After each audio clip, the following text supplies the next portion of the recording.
Pues bueno, buenas tardes, colegas, compañeras, compañeros que nos acompañan.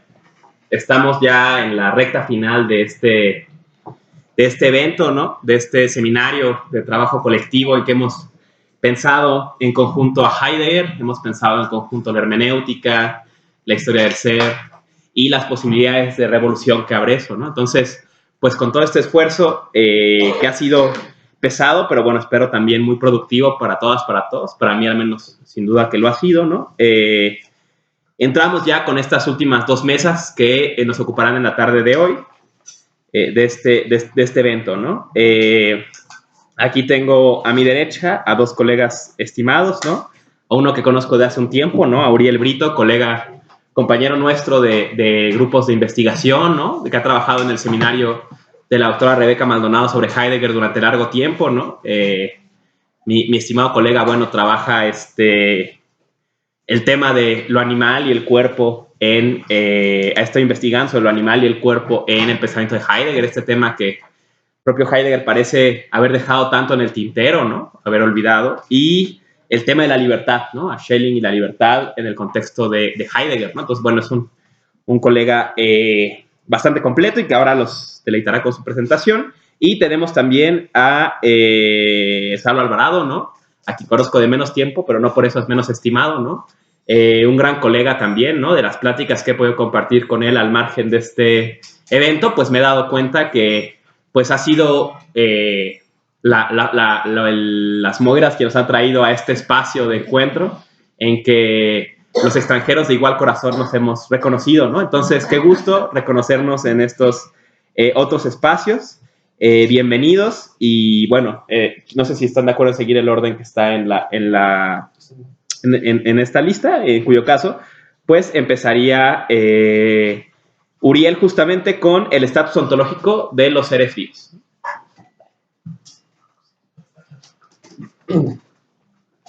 Bueno, antes que nada, buenas tardes a todos.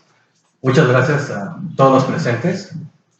Espero poder decir algo en 11 cuartillas que escribí. Y por otro lado, quisiera agradecer a Rebeca porque me brindó la oportunidad de participar en este coloquio. Y antes que nada, bueno, antes de empezar a leer mi texto, quisiera hacer un par de advertencias. La primera es, este es el resumen de mi tesis de maestría, una tesis que aún sigue en gestión.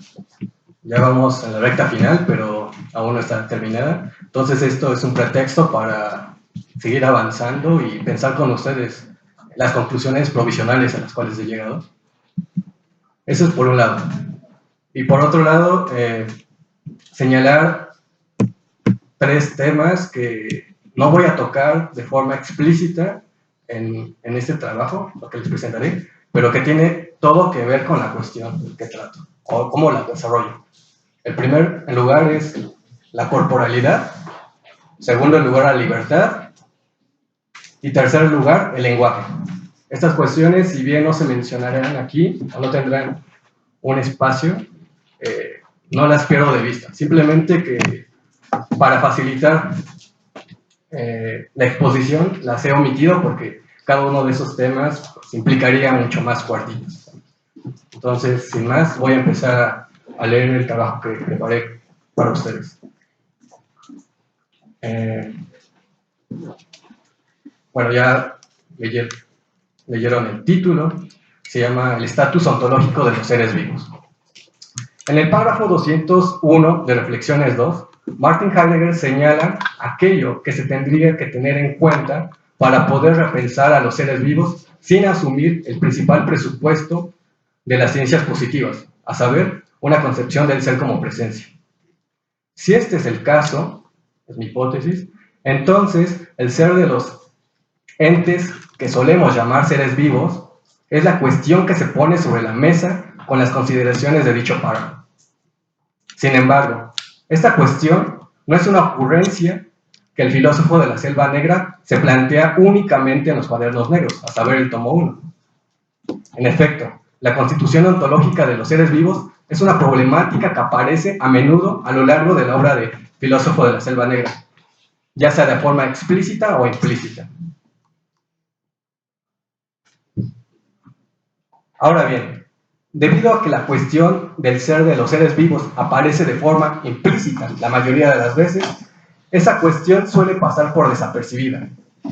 Por esa razón, el objetivo de esta ponencia será destacar la importancia que tiene en la obra de Heidegger las consideraciones en torno al análisis del ser de los seres vivos que están presentes en el párrafo 201 de Reflexiones 2. Mostrar la importancia que tienen los cuadernos negros en el pensamiento del filósofo de Merschwitz, sobra decir, es la finalidad de este escrito. Sin embargo, la motivación del mismo es señalar el sendero que Heidegger inauguró para repensar aquello que llamamos vida, el cual se necesita para encarar una de las mayores problemáticas de nuestros días. Y bueno, aquí nada más señalo el cambio climático, pero hay muchas problemáticas, ¿no? Incluso ayer estaba pensando una forma para resumir mis intenciones y creo que sería intentar señalar una posible base para una ética que no simplemente aplique para los seres humanos y mamíferos superiores, sino que abarque a todo ser vivo en general. Esa es una pretensión, o una motivación, mejor dicho. Bueno, para alcanzar el objetivo mencionado, se señalará el trasfondo que se tiene que considerar para interpretar adecuadamente las consideraciones del párrafo 201. El desarrollo de este trasfondo se dividirá en dos apartados. En el apartado 2 se expondrá la concepción que Heidegger tiene sobre el ser de los seres vivos no humanos y en el apartado 3 se señalará la postura que tiene frente a este tipo de entes. Pero previamente a esto, en el apartado 1 se expondrá aquello que se dice en dicho párrafo. Un pequeño resumen. Por otra parte, en el apartado 4 trataré de esclarecer dichas consideraciones y finalmente, si me alcanza el tiempo, presentaré un comentario a modo de conclusión. Bueno, el apartado 1. En el párrafo 201 de Reflexiones 2, Heidegger hace dos cosas. Primero, señala que el ser de los animales no humanos es una cuestión problemática. Y después enlista 5 cosas que se tendrían que tener en cuenta para poder encararla. Para el autor de Ser y Tiempo, dicha cuestión es problemática porque la manera en que solemos concebir a los animales no humanos presupone, a su vez, una concepción del ser como presencia, la cual no ha sido esclarecida satisfactoriamente por la tradición, aquello que llama la metafísica, posteriormente. Bajo esta concepción, el ser se confunde con lo ente, de modo que todo ente se concibe como algo que está ahí delante, y las propiedades con las que se presenta no solo lo diferencian de los demás, sino que lo determinan. Sin embargo, si se reconoce que el hombre, en tanto que Dasein, no es un ente que está determinado, sino que es mera posibilidad, porque debido a su comprensión del ser, puede estar abierto a los entes, entonces también se tendría que reconocer que los animales no humanos no son entes que están determinados, tales como la silla o la piedra, ya que todo viviente no humano tiene un modo de ser semejante al que tiene el Dasein. Y esto es así porque el perro o la abeja se puede relacionar con aquello que está en su entorno, al igual que aquello que llamamos hombre. Ahora bien, si asumimos que los animales no humanos se pueden relacionar por sí mismos, con aquello que está en su entorno, porque tienen cierta apertura a ello, para poder analizar esa apertura, tenemos que concebir el ser de esta clase de entes sin apelar a propiedades biológicas. Y me atrevería a decir que tampoco apelando a su utilidad, porque si hacemos eso, los concebimos como entes intramundanos, y más adelante voy a decir por qué no cabe esa consideración. Pero no solamente resulta complicada la manera en que tenemos que abordar el ser de los animales no humanos, sino que también la manera en que se tiene que acceder a la apertura que tienen este tipo de entes y aquello que se da en tal apertura. En efecto, si los animales no humanos tienen cierta apertura a las cosas, a diferencia de la piedra o la mesa, aquello con lo que se relacionan no se manifiesta como un ente. Y esto es así porque los animales no humanos no pueden comprender el ser. De modo que, si este tipo de entes tienen cierta apertura a las cosas, no obstante, en dicha apertura no se da la verdad del ser. Pero si aquello con lo que se relaciona el Dasein se da como ente, ¿cómo se da aquello con lo que se relacionan los animales no humanos? Ante esta problemática, Heidegger confiesa lo siguiente, cito, y esto está en Reflexiones 2. Pero, ¿qué es lo que está ahí abierto y cómo está abierto? No lo sabemos. Sin embargo, para aquellos que intenten esclarecer esta problemática, el filósofo de la Selva Negra señala 5 cosas que se tendrían que considerar. Ahorita las enlisto así, más o menos como se presentan en Reflexiones 2, y después, casi al final, voy a intentar esclarecerlas. Primero, una visión, ¿qué es lo que se necesita? Primero, una visión suficiente del ser humano. 2, una mirada previa al animal y al viviente a partir de 1. 3, señales indicativas, rectoras, que marquen el camino de retroceso, de avance y de procedencia. 4, obtener 3 mediante una inversión que considere el arrojarse soltando amarras. Y 5, determinar lo positivo de una manera regresiva. Apartado 2. Para mostrar la resonancia que tienen dichas consideraciones en el pensar de Heidegger, estas se tienen que esclarecer. Y para hacer esto es necesario señalar el trasfondo que tiene la problemática que se busca encarar tomando en cuenta tales consideraciones. Comenzaré por esbozar la concepción heideggeriana del ser de los seres vivos no humanos. Reflexiones 2 es un conjunto de anotaciones cuya redacción empezó en el otoño de 1961 y concluyó en el otoño de 1962. No obstante, la problemática que se señala en el párrafo 201 es algo que Heidegger ya había planteado explícitamente en las lecciones que impartió en el semestre de invierno de 1929-1930, las cuales se publicaron bajo el título de Los conceptos fundamentales de la metafísica, Mundo, Finitud y Soledad. Este libro. En dichas consideraciones, el filósofo de la Selva Negra concluye algo sobre los seres vivos no humanos, a saber que este tipo de entes tienen una apertura a las cosas, la cual es distinta a la que tiene el Dasein, porque los seres vivos no humanos no pueden comprender el ser, y a pesar de eso, pueden relacionarse con aquello que está en su entorno. Es decir, si los volteamos a ver de forma teórica, descubrimos que de cierta forma se relacionan con las cosas, y eso presupone que de cierta forma también están abiertos a esas cosas, porque de no ser el caso no podrían relacionarse.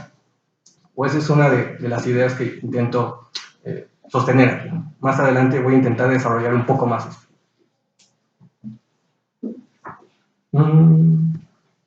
Y para llegar a esta conclusión, Heidegger analiza el ser de los seres vivos a partir de la animalidad. Pero se da prioridad a los animales no humanos para tratar de esclarecer aquello que son los seres vivos no humanos en general. Porque se asume que los animales no humanos, a diferencia de las plantas, representan un acceso más fiable al modo de ser de los seres vivientes no humanos. Y esto es así, porque si bien tanto los animales no humanos como las plantas se relacionan con aquello que está en su entorno, la manera en que lo hacen los animales no humanos se asemejan un poco más a la manera en que el Dasein se relaciona con los entes intramundanos. Claro, fenoménica y hermenéuticamente hablando, es decir, desde una mirada ateorética y o precientífica. Bueno, y aquí hay una problemática, pero nada más la señalo, que si bien asumir esto, es decir, darle prioridad a los animales que en lugar a las plantas, si bien este presupuesto es cuestionable porque apela a una distinción biológica, cosa que se quería evitar, no me detengo y nada más lo señalo. Bueno, seguiré. Por consiguiente, si consideramos que Heidegger realiza el análisis más minucioso sobre la constitución ontológica de los seres vivos no humanos en los conceptos fundamentales de la metafísica, y que dicho análisis se lleva a cabo a partir de la animalidad, entonces se podría decir que los escritos posteriores a 1930, que hablan explícitamente sobre la animalidad, en realidad están señalando a la cuestión del ser de los seres vivos no humanos. Es decir, Heidegger, cuando habla del animal, no simplemente se está refiriendo a la abeja, al perro, a la amiba, shalala, shalala, sino que cuando está hablando de animal o animalidad, en realidad está utilizándolos como a modo de ejemplo para referirse a todo ser viviente. Por tanto, se tendría que afirmar provisionalmente que la problemática que se plantea en el párrafo 201 de Reflexiones 2 no solo incluye a todo animal no humano, sino que también a todo ser vivo no humano. Pero, ¿por qué hablo aquí de seres vivos no humanos y de seres vivos no humanos y no seres vivos en general?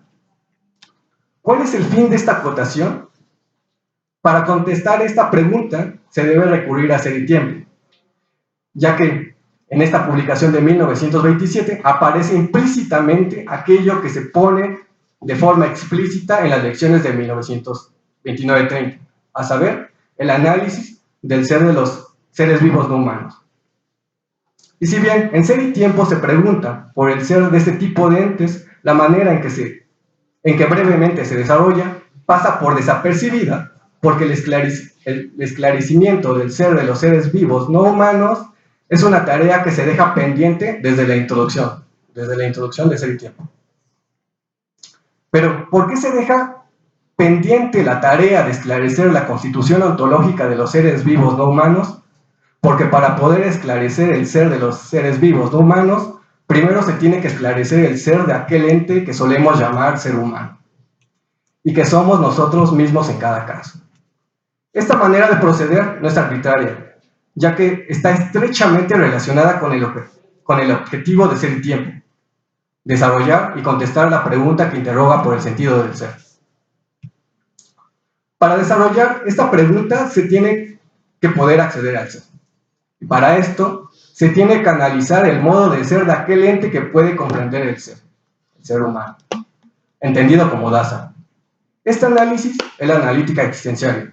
Sin embargo, puesto que los conceptos fundamentales de la ciencia, por influencia de la tradición filosófica, la metafísica, operan bajo los términos de una comprensión del ser como presencia. Para llevar a cabo, puesto que los conceptos fundamentales de la ciencia operan bajo los términos de una comprensión del ser como presencia, para poder llevar a cabo la analítica existenciaria se tiene que prescindir de tales conceptos. Vida, ser humano, animal, son ejemplos de los conceptos fundamentales de al menos dos ciencias, de la biología y de la antropología. Por otra parte, para poder desarrollar la pregunta por el ser, se tiene que partir de un presupuesto, a saber que al menos hay dos tipos de entes: los que pueden comprender el ser y los que no pueden comprender el ser. Es decir, los que son como yo y los que no. No obstante, para Heidegger, el asumir este presupuesto es una estrategia metodológica, la cual se emplea para poder facilitar la analítica existenciaria, ya que en lugar de comparar el modo de ser del Dasein con el modo de ser de distintos tipos de entes, se compara el modo de ser del Dasein con una clase de ente que engloba a todos, los que no son como el Dasein, a saber, los entes intramundanos. Por tanto, si en Ser y Tiempo el ser de los entes que no son como el Dasein se homogeniza, la cuestión del ser de los seres vivos busca romper con esa homogenización, es decir, superar aquel presupuesto de la analítica existenciaria. Pero ojo, aquí superar no significa tirar a la basura lo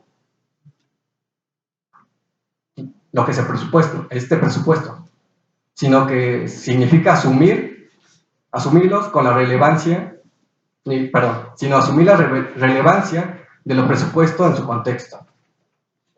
Sin embargo, a pesar de que el análisis sobre el ser de los entes que habitualmente llamamos seres vivos, no humanos, se queda como una tarea pendiente en introducción, Heidegger regresa posteriormente a esta cuestión en dicha publicación.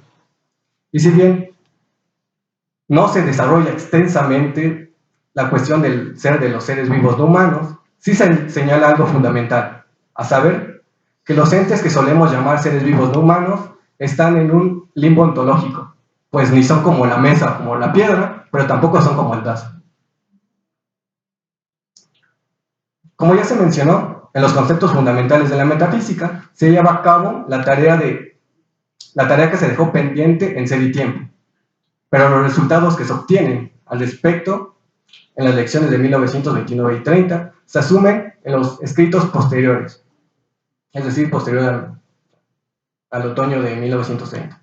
En aportes a la filosofía, meditación y el evento, la referencia es clara.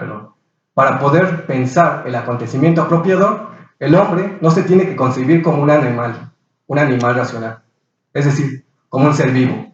Pero en estos textos no solo no se tiene que concebir al hombre como un animal, porque el concepto animal presupone una concepción del ser como presencia, sino también porque es un enigma para nosotros, los entes existentes, el ser de aquellos entes que solemos llamar animales no humanos. Apartado 3. Regresemos a los conceptos fundamentales de la metafísica. Allí se postulan 3 tesis para tratar de esclarecer el concepto de mundo por medio de una vía comparativa. Esas 3 tesis son: la piedra carece de mundo, el animal es pobre de mundo y el hombre es configurador de mundo. No obstante, aquello que expresa la tesis sobre el animal no es algo que se obtiene a partir de la animalidad misma, sino que resulta tras comparar el modo de ser de los seres vivos no humanos con el modo de ser del Dasein. Cito: solo viéndolo desde el hombre, el animal es el animal pobre de mundo, pero el ser animal en sí mismo no es un carecer de mundo. Cierro cita. De manera que, si el ser de los seres vivos no humanos se caracteriza como una cierta apertura a las cosas distinta a la que tiene el Dasein, entonces esta caracterización se tiene que señalar como una concepción negativa, ya que se obtiene de forma indirecta. Así que, para que el hombre pueda esclarecer el ser de los seres vivos no humanos de manera positiva, el ente existente necesita ser un ser vivo no humano. Y dado que esto es imposible, el ser de los seres vivos no humanos es algo que se queda velado para nosotros, es un misterio. Sin embargo, pese a que el ser del árbol y el ser del pero sea un misterio para nosotros, eso no significa que tenemos que ser indiferentes a este tipo de entes. Es decir, no tenemos que concebirlos de la misma manera en que concebimos una mesa o una piedra. Por tanto, se podría decir que para Heidegger, el hombre, en tanto que Dasein, tiene que poder diferenciar, teóricamente, el modo de ser de los entes que habitualmente llamamos seres vivos, no humanos, del modo de ser de los entes que solemos llamar inertes. Y tiene que poder hacer eso aunque jamás pueda revelar, mediante las ciencias positivas, el misterio que envuelve tanto la apertura de los entes que no son Dasein, como aquello que se da en tal apertura. Esta postura, si bien ya estaba presente en las lecciones de 1929-1930 de forma implícita, en los textos posteriores aparece de una forma más palpable. Mientras que en la Carta sobre el Humanismo es el texto donde más se desarrolla esa postura, la historia del ser, Serenidad, Parménides, por decir unos, son algunos textos donde aparecen elementos para poder deducirlas. Ahorita no me detengo tanto con las citas para poder avanzar más rápido, pero si me da tiempo, al final voy a leer algunas citas que creo que son fundamentales para el tema. ¿Vale? Dicho de forma breve, si bien los conceptos fundamentales de la metafísica si bien en los conceptos fundamentales de la metafísica se analiza la constitución ontológica de los seres vivos humanos, en Ser y Tiempo se señala la necesidad de llevar a cabo este análisis, pero en los escritos posteriores a 1930 se esboza la postura que Heidegger tiene frente a este tipo de entes. En Carta sobre el Humanismo, el filósofo de la Selva Negra, estoy en el apartado 4, casi acabo.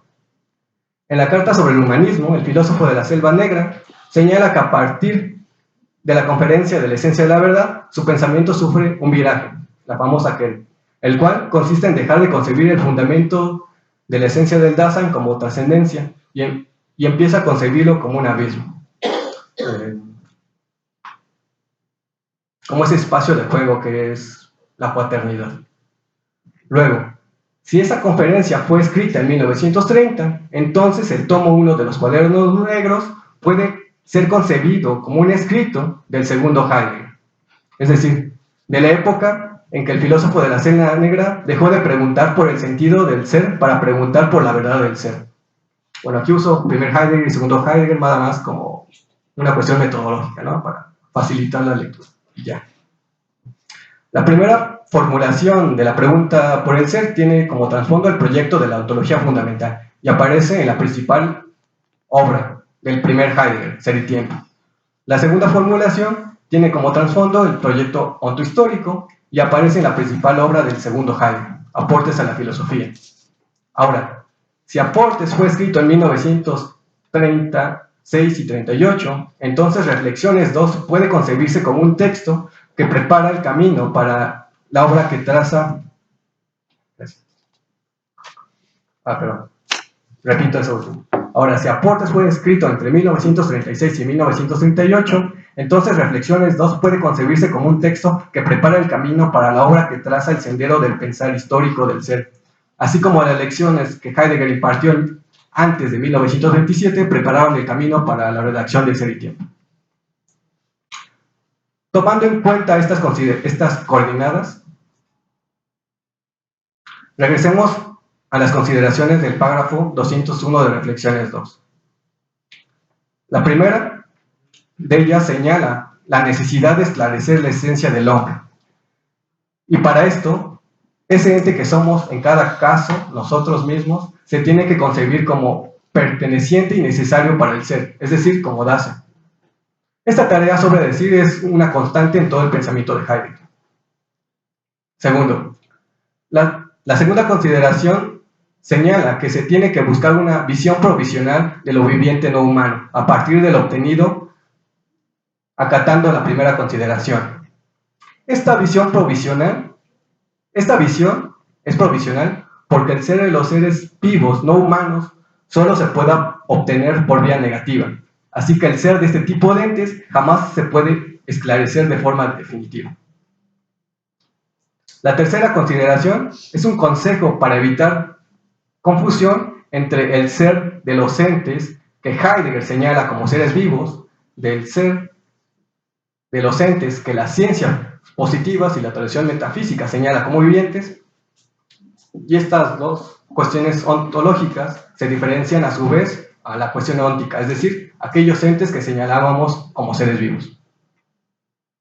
4. Por otro lado, la cuarta consideración indica que para poder realizar la tercera consideración tenemos que arrojarnos soltando amarras, es decir, dar el salto al cual el filósofo de la selva negra señala en Aportes. Y eso no es otra cosa que una invitación para dejar de pensar el ser como un ente que está ahí delante y funge como fundamento, para empezar a pensar el ser como abismo, o mejor dicho, como Dasein, el acontecimiento apropiado.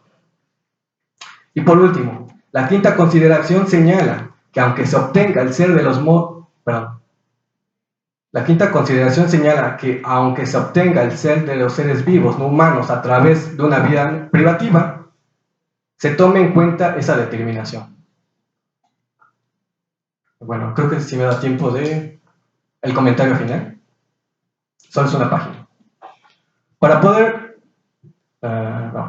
Heidegger, los entes que habitualmente llamamos seres vivos no humanos se pueden relacionar por sí mismos con las cosas que están en su entorno, porque, a diferencia de los entes que solemos llamar inertes, tienen cierta apertura a las cosas, comillas. Pero, ¿por qué se diferencia la apertura que tiene la abeja y el árbol de la apertura que tiene el Dasein? La respuesta es la manera en que se da. Para el hombre, en tanto que Dasein, la apertura se da gracias a la comprensión del ser, mientras que para la abeja y el árbol se da de un modo distinto. Y se da de un modo distinto porque si también se diera a través de una comprensión del ser, la abeja y el árbol no serían lo que son, sino serían Dasein. Aunque aquí entro en complicaciones porque aquí se asume una idea de la corporalidad que ahorita no me alcanza para plantearlo de alguna forma, pero por ahí tendría que dirigirse una investigación futura. Mientras que aquello que se da en la apertura del Dasein es el ente, aquello que se da en la apertura del árbol no se da como un ente, o sea, como el presentificarse de algo. Dicho de otro modo, si bien la abeja y el Dasein son la apertura, la manera en que cada uno comprende aquello a lo cual está abierto es inconcebible para el otro. Aunque en sentido estricto, bueno, en sentido laxo mejor, estén referidos a lo mismo. Luego, si aquí comprender se concibe como un saber ateórico, entonces aquello que tiene en común el ser humano y los seres vivos no humanos es su aperturidad, es decir, un modo de ser que consiste en estar abierto. Por tanto, si el Dasein y los seres vivos no humanos tienen un mismo modo de ser, pese a que la aperturidad tenga distintas modalidades, entonces el concepto de vida se podría repensar en términos ontológicos. Y por consiguiente, el concepto de vida, en lugar de referir a un conjunto de propiedades biológicas, podría indicar un modo de ser, a saber, la aperturidad. En efecto, Heidegger nunca llevó a cabo la deconstrucción del concepto de vida, pero a pesar de que no lo hizo, jamás descartó la posibilidad de su realización. Por esa razón, me atrevo a decir, a lo largo de la obra del filósofo de la Selva Negra, la cuestión del ser de los seres vivos no humanos aparece frecuentemente, aunque casi siempre sea de forma breve. El autor de Ser y Tiempo regresaba constantemente a esta cuestión para no perder de vista que el esclarecimiento de la constitución ontológica de los seres vivos no humanos había quedado como una tarea pendiente. Nosotros seguiremos dejando la cuestión del ser de los seres vivos como una tarea pendiente, o por fin nos haremos cargo. Gracias.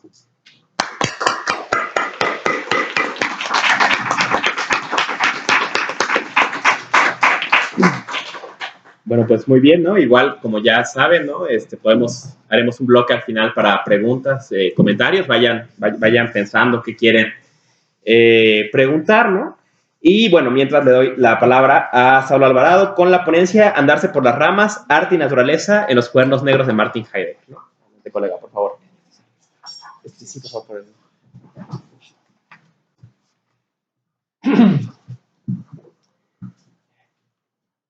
Buenas tardes. Esta ponencia exige una explicación, pero antes se torna necesario agradecer estar reunidos en torno a lo que merece la pena ser pensado en Heidegger. Pero, ¿agradecer para qué? ¿Con qué? ¿Por qué? Se podría preguntar con apresuramiento. Por favor, no te andes por las ramas.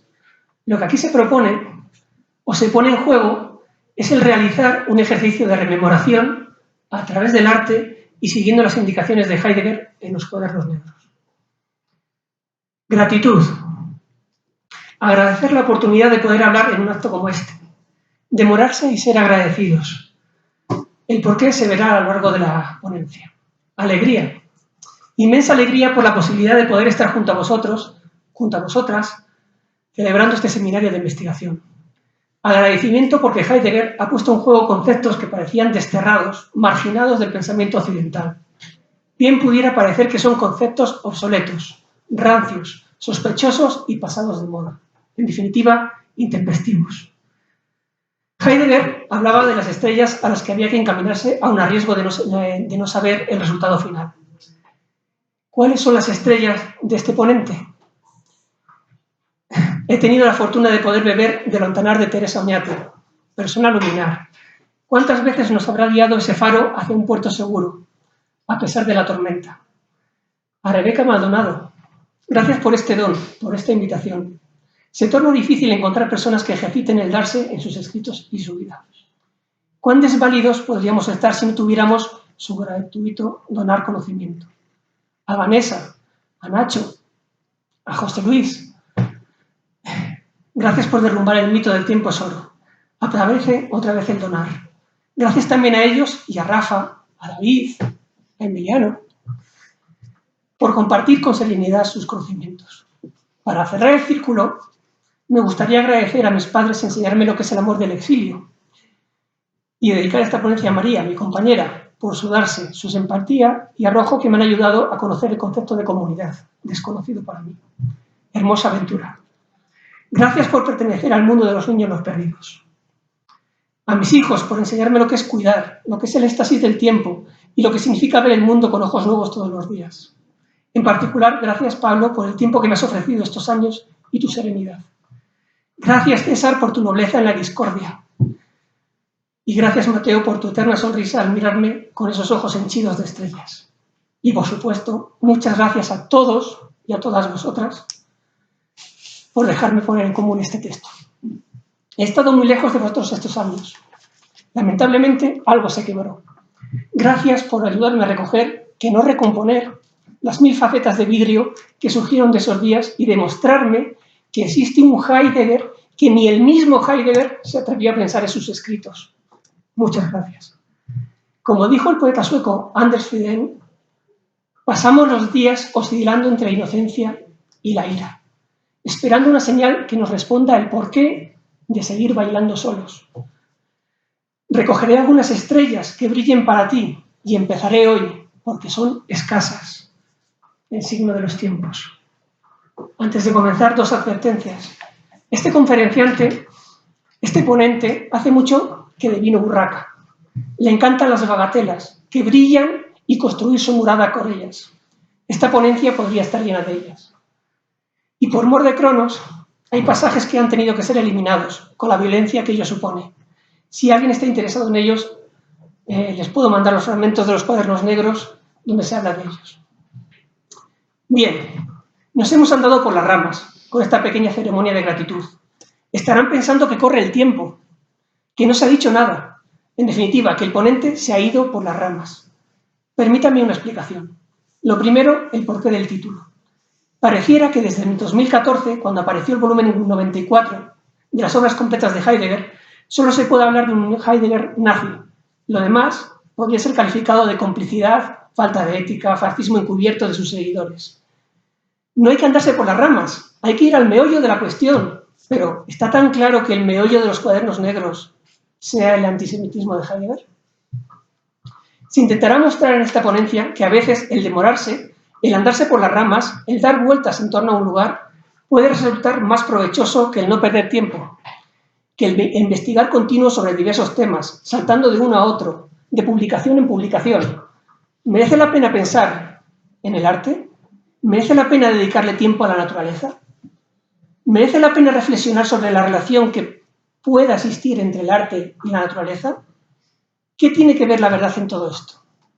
Demasiadas ramas, demasiados frutos que saborear, como para no dedicarles, aunque solo sea un momento, un breve, pero infinito momento de tiempo, para dedicarles nuestra piedad y amor. Siguiendo a Heidegger en el parágrafo 22 de Señas y Reflexiones 2, habría que incidir en si los tiempos están ya maduros para poder acometer, entre otras cosas, las posibilidades de la existencia, por ejemplo, el arte, la fe y la naturaleza.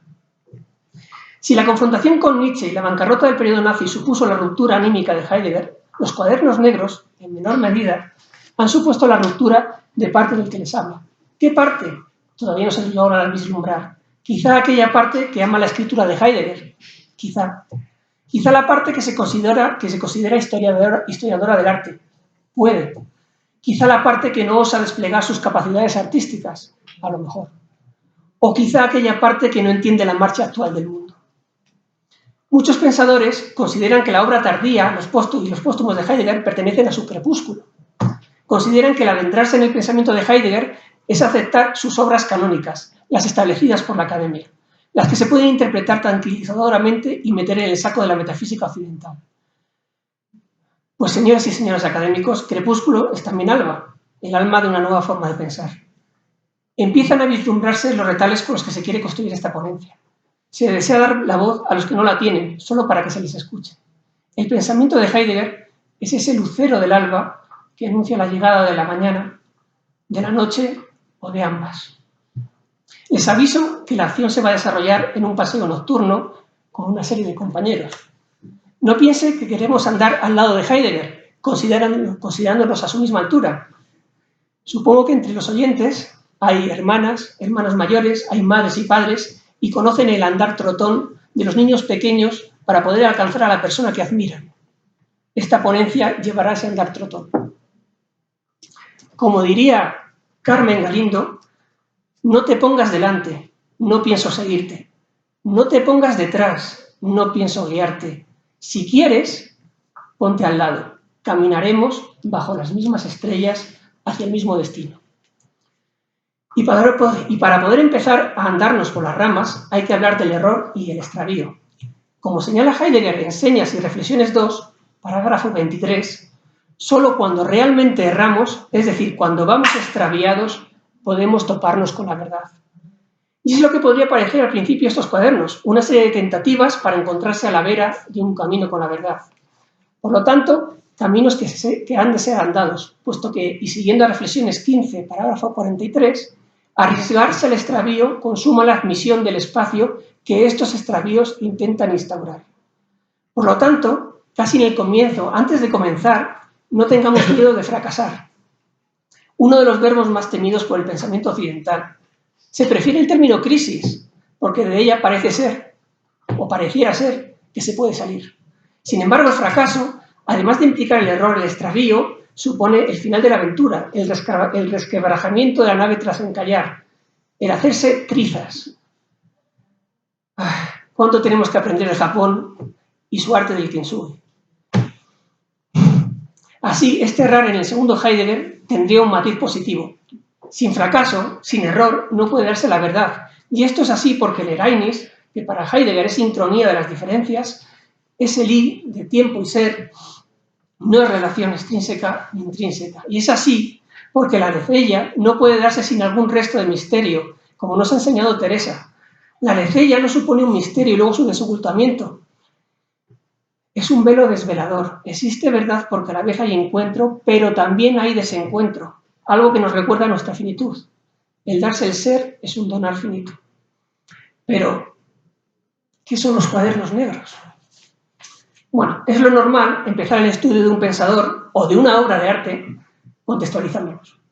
Esto se hace en teoría para preparar al oyente, para darle un suelo en el que poder asentar su pensar sobre lo escrito.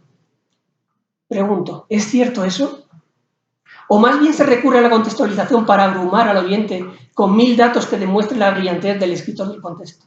En definitiva, que muestren su maestría sobre el tema. ¿Hasta qué punto es válido este sistema? Es más, ¿esta contextualización no estará cortando de raíz el sentido de la obra estudiada? ¿No estará esquilmando los posibles recursos que nos aportaría una lectura desprejuiciada de esa misma obra? Por favor, escuchemos a Heidegger en Reflexiones 7, parágrafo 51. Para el historiador, como es el caso, todo discurre en unos pocos niveles y encima siempre están asociados entre sí. El historiador cuenta con el contexto de la explicación. Este culto a los datos, a los hechos científicamente demostrados, es asolador. Y es asolador porque se intenta, bajo un aparato aparentemente científico, petrificar, convertir en tradición, ya sea el pensamiento de un filósofo, ya sea la obra de un artista. La historiografía, según Reflexiones 7, parágrafo 55, se nubla con nociones que no comportan ninguna necesidad histórica. Es una mera justificación historiográfica. Con esta aluvión de datos no se llega al fondo de la cosa en cuestión, más bien se fosiliza. Se crea un caparazón imposible de traspasar. Al contextualizar, estamos realizando una operación quirúrgica en la que aislamos el pensamiento de tal filósofo, de tal artista, de tal obra, para que nos afecte lo menos posible en nuestra vida. La única vía de entrada que le permitimos es el de la anécdota, el de la cita, más o menos curiosa que poder lanzar en una reunión social. En definitiva, la pregunta de Heidegger en Reflexiones 7, parágrafo 49, es legítima. ¿Hasta qué punto la historiografía está aún conjuntamente implicada en la destrucción de la historia del arte? Y se pregunta, ¿desde cuándo hay historiografía? Y la respuesta está en la línea de lo explicado ayer por Emiliano, desde los padres de la Iglesia. En este momento, para Heidegger, su agonista es el cristianismo. Podríamos pensar con Heidegger, en Enseñas y Reflexiones 2, parágrafo 1, que no tienen que quedar destrozados, es muy fuerte esto que voy a decir, no tienen que quedar destrozados todos los marcos y todas las disciplinas, y no tienen que haber quedado desolados todos los senderos trazados y desgastados de tanto pisarlos. Ante esta situación, ¿qué es lo que puede decirnos unos textos privados y desocultados hace poco tiempo? ¿Será su decir mayor que el de las obras canónicas? ¿Estará relacionado con su pensamiento? De ser así, ¿con qué Heidegger nos quedamos? ¿Qué es lo que nos dice a nosotros sus lectores? Pero si se responde a esta pregunta, estaríamos contrariando vivamente a Heidegger y a su crítica al subjetivismo. ¿Estos textos tendrán un decirse universal? O quizá no digan nada. O quizá estén jugando con nosotros a significar algo, como señalaba Derrida. La primera intención al leer estos textos que se han propuesto es pasarlos por alto, salvo para tildar a Heidegger de nazi. A la manera de la historiografía, por favor, lean, por ejemplo, Reflexiones 9, parágrafo 36, o Reflexiones 10, parágrafos 36 y 54. Quizá pensaremos que quizá son demasiado fragmentarios como para poder decir algo interesante, o demasiado largos como para poder convertirse en una maravillosa cita con la que poder obsequiar a nuestras amistades. Ambas posturas vuelven a caer dentro del más oscuro academicismo. Pisotean, como diría Heidegger, para compactar, como se ve en Reflexiones y Señas 2, parágrafo 179. Y muestran una forma de estar en el mundo de la que Heidegger se burló en muchas ocasiones, la prisa, la inmediatez, como hizo en Tiempo y Ser o en Camino de Campo. A simple vista, si lo leemos por una primera vez, podría parecernos la expresión de un diseño añorante, bucólico, de un tiempo pasado, de una Alemania para los alemanes. ¿Será este pensador un anquilosado burgués? ¿Un antisemita? ¿Un instigador de la solución final? Me interpela con personajes todos del pasado, de cuentos de hadas. ¿Es eso así? Tal como preconizó Heidegger hace ya más de 50 años, el poder de la técnica y del pensamiento calculador se ha ido apoderando progresivamente del pensar del ser humano. Lo sencillo nos parece ahora, en el mundo técnico en el que nos viven, fútil, propio de juegos infantiles, de locos. Porque lo sencillo, si leemos Reflexiones 7, parágrafo 54, es lo incomprensible y lo que se sustrae a todo cálculo, lo que más a menudo se vela que se ofrece. ¿Cómo es posible que estos textos nos sigan interpelando? Sin embargo, no podemos renunciar a leerlos, a las primeras de cambio, por muchas dudas o trampas que se perciban en el camino. También habría que resaltar que estos textos están llenos de tensiones sin resolver que se intentarán sacar a la luz. Fuera prisas, centrémonos en los textos. Si de verdad Heidegger quería decir algo, ¿qué es lo que quería decir? ¿O qué es lo que dicen estos textos a su lector? Habrá que acotar el tema. Estos textos hablan, tras una lectura superficial, de muchas cosas. ¿Estamos seguros? La única cosa que tratan estos cuadernos es la lucha de Heidegger por configurar un pensamiento en torno al ser. Ese tipo de pensar sería entonces el llegar a la proximidad de lo lejano, como se llama en Serenidad. Estamos tornando hacia el Heidegger que señala que en nuestra totalidad se ha olvidado el ser. Sería necesario recuperar el pensar sobre el ser. Ante el callejón sin salida, la aporía al que sucumbe el pensamiento calculador y el pensamiento cotidiano del estar ocupado en el mundo, debería ser andado el camino hacia la llamada del ser por medio del pensamiento meditativo, como señala Vázquez. Estaríamos en este caso ocupando mundo, abriendo espacios, espaciando, como se señalaba en Arte y Espacio, pero espacios en el sentido de abrir claros, como señalaba Amoroso. Los caminos a los que se refiere Heidegger son el arte, la poesía, el pensar meditativo, y aunque parece que siguen trazados diferentes, se encuentran en el mismo bosque, es decir, en camino hacia el pensar el ser inherente. Son los mismos caminos, pero no iguales. Lo que se puede intuir es que para Heidegger, arte, memoria, remiten a cosas similares. ¿A qué? A resistir esa lejanía que es propia de la diferencia del ser, como vemos en Reflexión 14, parágrafo 56. Memoria, juego y poesía están relacionados. El tipo de pensar que propone Heidegger está relacionado con la rememoración, con la lectura y la relectura permanente de la tradición, todo lo contrario de lo que pretende el mundillo artístico y la historiografía. Reflexiones 8, parágrafo 56. Me ha sonado muy eclesial esto. Ellos, los pensadores y los artistas poetas, saben lo que es enfrentarse a la naturaleza. Aquello que viene al encuentro, pero que a la vez se repliega. Eso que a la vez es presencia y ausencia. Ahondando en esto y siguiendo la reflexión 88, parágrafo 123, el poeta es futuro que adviene y llegada de una indigencia, que arranca la diferencia misma de ser, llevándola a lo ente. Tanto el pensador como el artista están abiertos a la llamada del ser, pero la puesta en camino hacia la verdad, no apofántica, sino como desvelamiento, velador, como alecella, señala en Reflexiones 8, parágrafo 27, hacia el Erainis, no es un camino exento de riesgos, implica constantes caídas, constantes pérdidas de rumbo. Pero hay una cosa que diferencia al pensador del poeta, como vemos en la Reflexión 4, parágrafo 264. El pensador reflexiona posteriormente sobre aquello que el poeta ha anticipado poetizando. Decía Heidegger, encaminarse a una estrella, solo eso.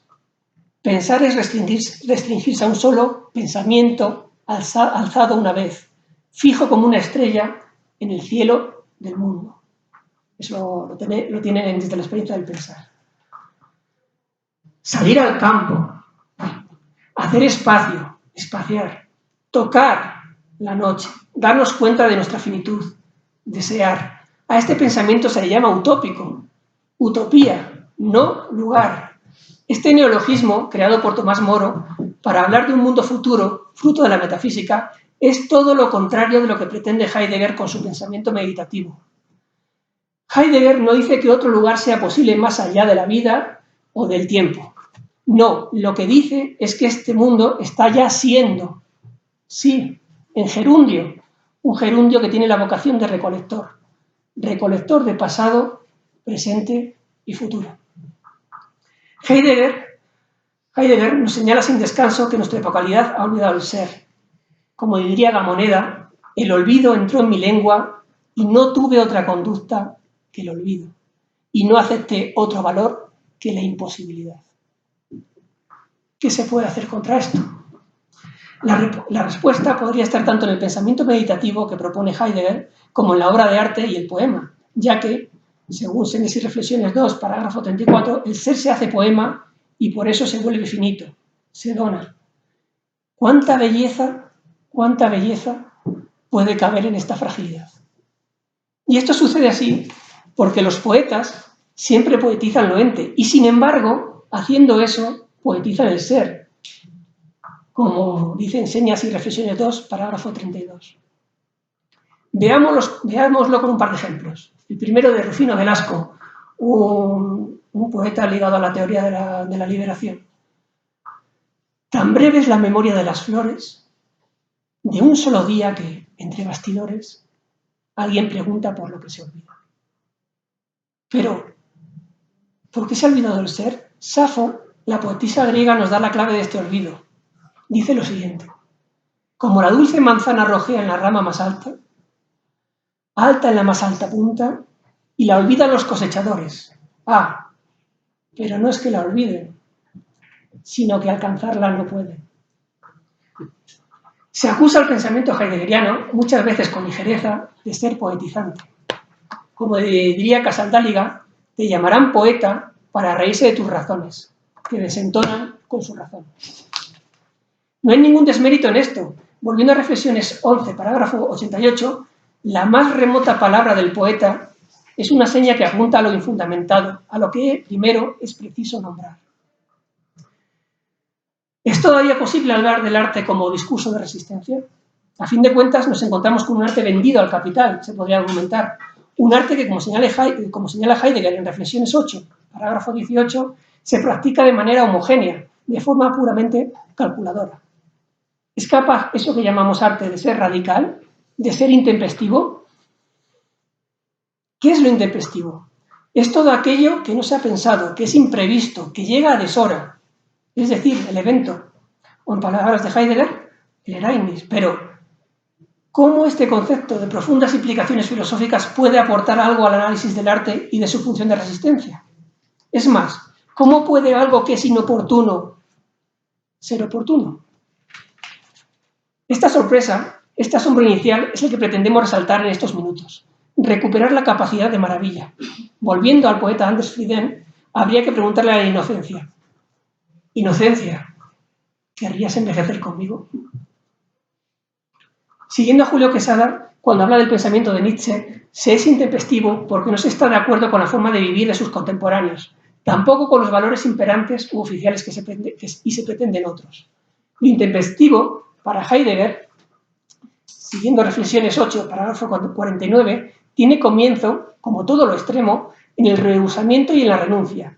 Significa reconocer que en la distancia más lejana hay una cercanía inconmensurable. Surge así un margen, una fisura de espacio y tiempo que Heidegger señala que es la verdad de la diferencia de ser.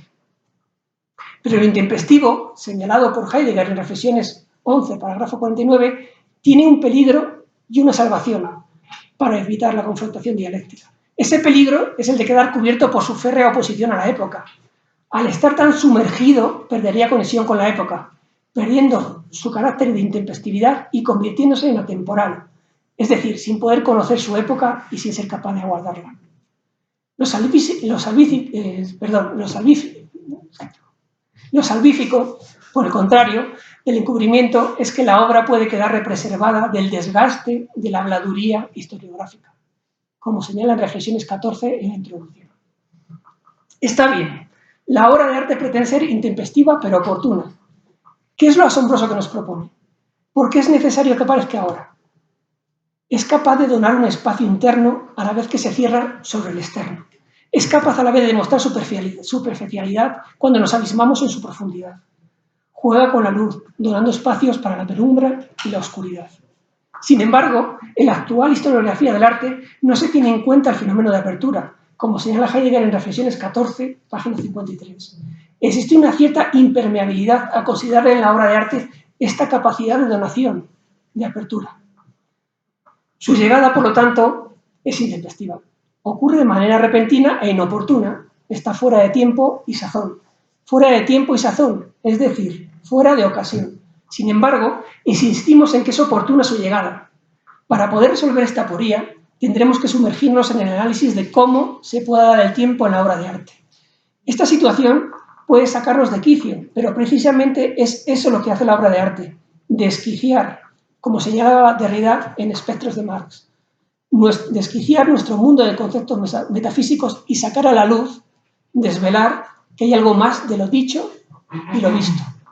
El arte, no, según Heidegger, no tiene que obrar o repercutir, tiene que descolocar, producir el espacio intermedio.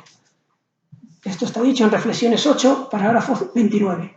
Por lo tanto, este desquiciamiento, le hace inoportunidad, es una apertura al kairos, al tiempo oportuno. Actualmente nos conformamos en tratar al arte como mera mercancía. De este modo es posible legitimar obras como el famoso Tiburón embalsamado de Damien Hirst. La crítica se basa en el criterio de marca, es decir, esa crítica. Como vemos en Reflexiones 5, parágrafo 82 y Reflexiones 9, parágrafo 36, gracias a este apoyo historiográfico surgen multitud de artistas que tienen que producir cosas y más cosas que puedan ser objeto de investigación historiográfica. Si reducimos la realidad a lo presente, corremos el riesgo de lo que no es actual, el pasado y el futuro se conviertan en irreales. Pero sabemos que no es así. El pasado, el futuro, la obra de arte son intempestivos, pero no irreales. Si no lo concibiéramos de este modo, no dejaríamos paso a lo que no se oye, a lo que no se ve, a nuestro nacimiento, a nuestra muerte, que son reales aunque inactuales, inoportunos e intempestivos. No mostraríamos respeto por todos ellos.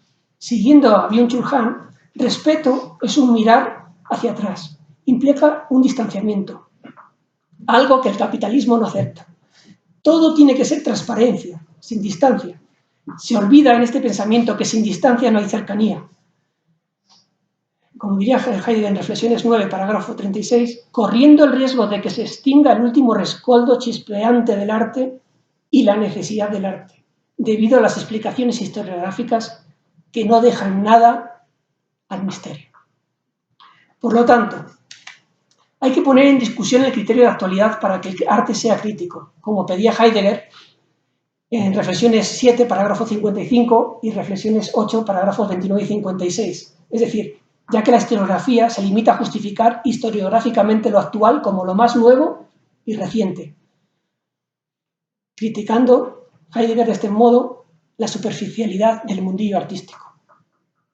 Un arte que no se limite a constatar lo existente, como señala en Reflexiones 5, parágrafo 159, es decir, que sea inoportuno, pero que llegue en el momento justo, es decir, que sea capaz de abrir, además de espacios, un tiempo a la posibilidad, que inaugure por primera vez algo inagotable, creando el ámbito donde habrán de azotar tormentas que aún no se presagian, como dice Heidegger en Reflexiones 5, parágrafo 153.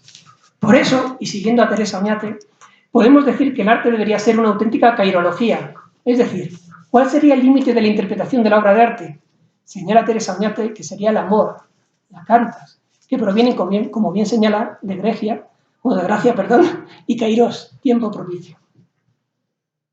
Habría que señalar que con ello se recuperaría el tacto, la caricia, que proviene de querido, y la memoria, puesto que cariño antiguamente significaba nostalgia, ya que posiblemente provenga de cariñar, es decir, de carecer. Puesto que para Heidegger el arte no consiste en mostrar maestría, ni seriedad, ni brindar consuelo, ni diversión, ni brindar un asidero. No basta con eso, la obra de arte tiene que mostrar la indigencia primordial, tal como dice en Reflexiones 10, parágrafo 10. Volvemos de esta manera al comienzo, a agradecer a la comunidad porque se sabe uno carente de algo. Según Heidegger, la pobreza consistiría en eso, en carecer de lo no necesario. Léase aquí lo no necesario para el capital. Eso no necesario provendría de lo libre, lo que se sustrae a toda utilidad. Liberar, por lo tanto, para Heidegger sería proteger, dejar reposar algo, cuidarlo. El arte, algunos ya lo conocen esto, el arte sería entonces un conversar. Pero un conversar no es un contar cuentos. Solo puedo conversar con alguien con el que me sienta comprometido. Significa que lo que sea dicho por la otra persona es de vital importancia para mí. Me va la vida en ello. Porque conversar es como un vivir en compañía.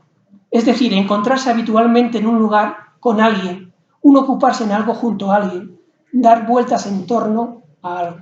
Conversar es un comprometerse con, es demorarse en torno a la morada, entretenerse, liberarse del tiempo esclavizante, un reunirse. Conversar es hacer versos en compañía, hacer versos. Esta reunión no implica una búsqueda de lo igual, sino que implica estar frente a. Versar significa también hacer surcos en la tierra, que dan la vuelta y afianzarse en ella con reciprocidad. Los surcos de un campo arado llevan la mirada hacia el horizonte, el límite, pero te devuelven la mirada, te acercan el horizonte, la morada. Líneas de fuga que te proyectan hacia la proximidad de lo no dicho. Gracias al acercarte, sin movimiento, al otro, puedes llegar a conocerte. Conversar es surcar el misterio de lo otro, un navegar hacia, un viajar con, surcar es conocer, pero ni mucho menos desvelar el misterio. Significa respeto a lo otro. Se abren surcos. ¿Para qué se abren surcos? Para sembrar. Sembrar semillas que fructifiquen no en uno o en otro, eso sería convencer, sino en el entre. Encontrarme habitualmente con alguien en un lugar, en el entre que nos separa y constituye, en la morada en la que merece la pena demorarse. Demorarse para poder ver crecer las semillas plantadas en los versos. Conversar es ser poetas por un breve momento infinito. Conversar es un versar con, un hacer versos con, un dar vueltas en torno a un asunto. Dar vueltas en torno a, como los planetas en torno a una estrella. Un desear. ¿Qué es entonces tocar? Aquí, contra Heidegger, en Señas y Reflexiones 2, parágrafo 125, tocar sería establecer contacto. ¿Pero qué significa esto? Hacer contacto, tocar algo. Entonces tocar sería tocar algo. Nos hemos topado con una tautología. Movámonos por ella. Tocar sería producir un sonido. Tocar sería hacer música, entonces, no en un primer momento. No todo el que toca una tecla de órgano interpreta una tocata. Para que tocar el sentido del tacto fuese hacer música, hacer arte, debería ser un tocar entrenado. No podremos hacer arte si tratamos superficialmente el sentido del tacto, como pasa muy a menudo. Es decir, si solo lo tocamos de pasada. Tocar, aunque no nos apercibamos de ello, significa sumergirse en el mundo, sumergirse y tocar fondo. Cuando una embarcación golpea con la quilla en el fondo del mar, se dice que ha tocado fondo, que ha hecho un surco, es decir, que ha conversado. Tocar sería conversar, tocar sería oír música. Si tocar una pintura es, al igual que retocar, dar pinceladas sobre lo ya pintado, entonces tocar sería conversar sobre lo ya conversado, para añadir o para disminuir. ¿Qué se puede llegar a conocer con el tacto? Al tocar, llevamos la mano, nuestro cuerpo, hacia algo, pero no lo llegamos a asir. Vamos hacia ello, pero no lo poseemos. Intentamos mantener un equilibrio entre deseo y posesión. Sería como tropezar grácilmente con otra cosa. Darnos cuenta que no existimos nosotros solos. Tocar nos introduce en la paradoja de lo otro. Por un lado, al tocar estamos tan cerca de lo otro que no queda entre nosotros ninguna distancia. Pero por otro lado, el tocar significa limitar con algo, estar al lado. Te toco, me uno a ti, pero sé que eres otro, que no soy yo. Asumo mis límites. Tocar un sitio es llegar a un lugar, pero solo de paso. Tocar puerto. Llegar a un puerto, a un fondeadero seguro, pero saber que tienes que marchar, que eres nómada. Que eres nómada y que dependes del recibimiento del otro, de su saludo, de su tocarte la mano, te hace ser hospitalario. Hemos comentado que conversar era reunirse de vez en cuando en torno a un lugar. Tocar un tema significa lo mismo, hacer algo de vez en cuando, no ser extraño a ese tema. Conversar porque en ello me va la vida, porque me afecta, me conmueve, me atañe, en definitiva, me toca. ¿Es uno un loco por decir estas cosas? ¿Un tocado del ala? Estar tocado por el deseo, es decir, empezar a descubrir la capacidad de maravilla, la inocencia, empezar a sentir acariciando, atreverse a vivir. Conócete a ti mismo. Entonces tocar empezaría a ser arte, empezaría a ser inspiración, estar tocado por los dioses, por las musas. Como diría la poeta María Wine, la belleza son los 5 poemas de la mano. La inclinación de cisne de la nuca ante la tristeza. Caminando hacia arriba o hacia abajo, en el momento del adiós, en un carro. Que huye con el pelo echado hacia atrás, adornado por recuerdos luminosos. En lo ausente, en lo presente, puedes encontrar belleza. Desear esas estrellas que titilan, que tiemblan, como el metal de una campana recién tañida. Me gusta la idea, me toca. El titilar, ese temblor suave como el de la piel recién acariciada. Se asemeja al trémolo, a la sucesión rápida de muchas notas iguales con la misma duración. Como diría María Zambrano, y entonces, por el común, universal temblor, acogido por alguien desde una hondura cálida y abierta, como un precorazón, el espacio se hace visible, habitado, donde lo alto y lo bajo se comunican desde dentro.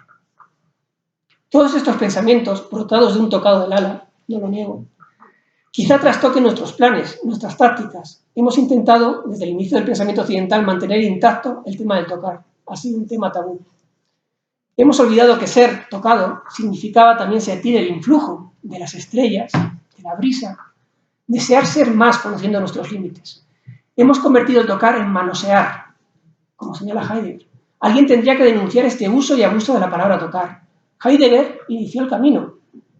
Y como se decía en mi tierra, en Castilla, tocó a nublo para avisar a todos los vecinos del pensamiento que se avecinaba tormenta. El arte es algo que debería importarnos a todos, es decir, en él nos va algo y por lo tanto deberíamos intentar hacer arte de nuestra vida. Decir que todo es arte, que todo vale, significa ponerse del lado del que somete. Si todo vale en arte, todo valdrá. Valdrán las injusticias, considerar al ser humano como un medio, las guerras, los malos tratos, incluso podríamos llamarlos arte. No. Si seguimos las reflexiones 6, parágrafo 77, no, esto no es lo que piensa Heidegger. El arte no debe ser libre o comprometido. ¿Por qué lo bello es un tabú?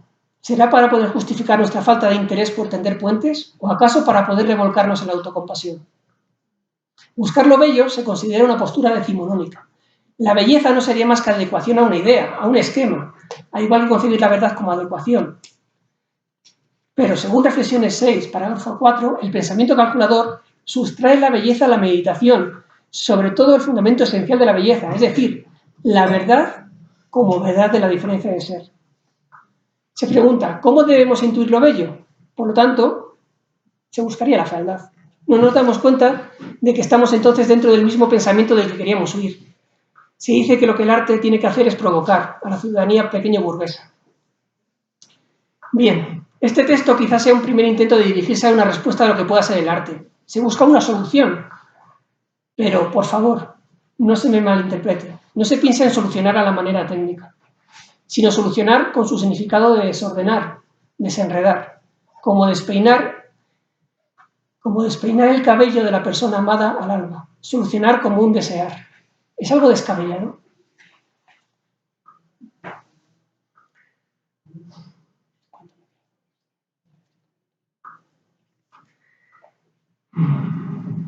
Se dice con urgencia, pronto tendremos que cuidar del planeta. O lo que asusta más, tenemos que cuidar nuestras fronteras. Nuestros cuerpos, nuestros mayores, nuestros hijos necesitan más cuidado. Pero, ¿qué es el cuidar? ¿Por qué se asocia al deber? ¿Estaría el cuidar relacionado con el conocer, como afirmaban los clásicos, y con la verdad? Yendo un poco más lejos, ¿se puede relacionar el arte con el cuidar? Sin embargo, ¿qué se considera cuidar? Hace referencia a un guardar, a un custodiar, un preocuparse por lo que le pase a la tierra o por lo que pase en la tierra. El poeta es aquel que está en vigilante espera, presto a corresponder a la llamada del ser. El poeta corresponde al ser porque le concierne en sí. La afirmación, tenemos que cuidar a algo o de algo, implica en un primer momento que conocemos lo que tenemos que cuidar. ¿Cómo tenemos que cuidarlo? Pero más importante, que sabemos qué es eso de lo que trata o con lo que se las ve el cuidar y sobre todo que intuimos que algo necesita ser cuidado. Reconocemos que algo se está perdiendo o sufre el riesgo de perderse y es nuestro deber ofrecerle nuestros cuidados. Esto es, estamos constatando un malestar de nuestra civilización. Nos damos cuenta, aunque a veces de una manera subrepticia, que descuidamos en la mayoría de las ocasiones nuestro entorno, a los ancianos, a los niños, a los marginados. ¿Cómo salir de esta situación? Para ello tomaremos algunas reflexiones de Heidegger sobre lo que pueda ser eso a lo que llamamos cuidado. También reflexionaremos sobre aquello que merece la pena o necesita ser cuidado. Una vez llegados a este punto, estaremos en disposición de poder dedicarnos a lo más importante, es decir, lo que carece de importancia, tanto para el poder político como para el económico. Aquí me gustaría señalar, en Reflexiones 12, parágrafo 40, cómo Heidegger critica la perversión que hace el gobierno nazi sobre la idea de pueblo y sobre el cuidar ese pueblo. Nos centraremos en todo aquello que no aporta nada al interior del sistema, es decir, los que solemos pensar que no son dignos de entrar en nuestra casa. Véase aquí todo lo que se desvía de la norma o corrección, lo otro del sistema, el margen. Si nos atenemos a la etimología, podemos observar dos direcciones a las que apunta el concepto de cuidado. Por un lado, cuidar se asociaba a pensar, prestar atención y de ahí por extensión a proteger, amparar, conservar. Pero desde el siglo XVI cuidar se ha asociado casi exclusivamente al concepto de protección. Decir esto sirve de poco para todos aquellos que sufren la opresión del poder económico. Tenemos que ser más radicales, ahondar más para poder llegar a un saber hacer del cuidado. ¿Es posible que el animal racional por excelencia, como nos denominamos, supere en egoísmo a todos los vivientes? Si nos regimos por el sistema económico imperante, así puede parecer. De ahí que movimientos como la ecología profunda reivindiquen el concepto de cuidado puesto en juego por Heidegger. Estiman que el ser humano debería ser capaz de lograr un sentido más amplio de pertenencia. Eso llevaría a sentir la llamada del cuidado sobre la naturaleza, los necesitados, con igual espontaneidad que cuando se refiere a uno mismo, tal como señala Zimmermann. Aquí, en este punto, me gustaría hacerles una pregunta. ¿Hasta qué punto el cuidar no implica una violencia, quizá una lucha? Esta sensación de tener que preocuparse por algo, la ecología, la física, la naturaleza, de procurarle un cobijo, es reconocer que eso que se quiere proteger está ya perdiéndose. Reconocer que es frágil y está desapareciendo. Esto me suena a algo. A eso los griegos lo llamaron lo divino. Recordemos esa famosa frase de Heidegger. Allí donde está el mayor peligro, se encuentra la salvación. Estamos de nuevo ante el círculo de la tautología. Celebrémoslo.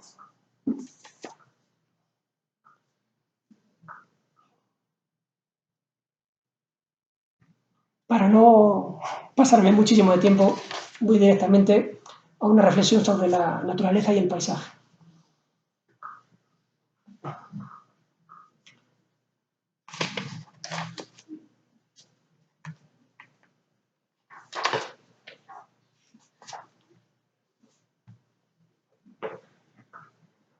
Reflexionemos por último con Heidegger y sus pensamientos sobre lo animal y la naturaleza en Señas y Reflexiones 2, parágrafo 201, 204. Pienso que se queda corto, como ya ha señalado Uriel, aunque se encamina hacia otra comprensión que en conceptos fundamentales y su crítica de la compenetración con la naturaleza y el concepto de paisaje en Reflexiones 8, parágrafo 75. Cuando uno piensa en un lugar apreciado, piensa en sus paisajes. Decir esto es como no decir nada. ¿O sí? ¿A qué nos referimos cuando hablamos de paisaje? Aquí tendríamos que tener en cuenta las Reflexiones 8, parágrafo 75. Por supuesto, no esa fotografía pintoresca, por otra parte muy bella, de las montañas, hayedos, infinitas fuentes que puede haber en nuestro lugar añorado.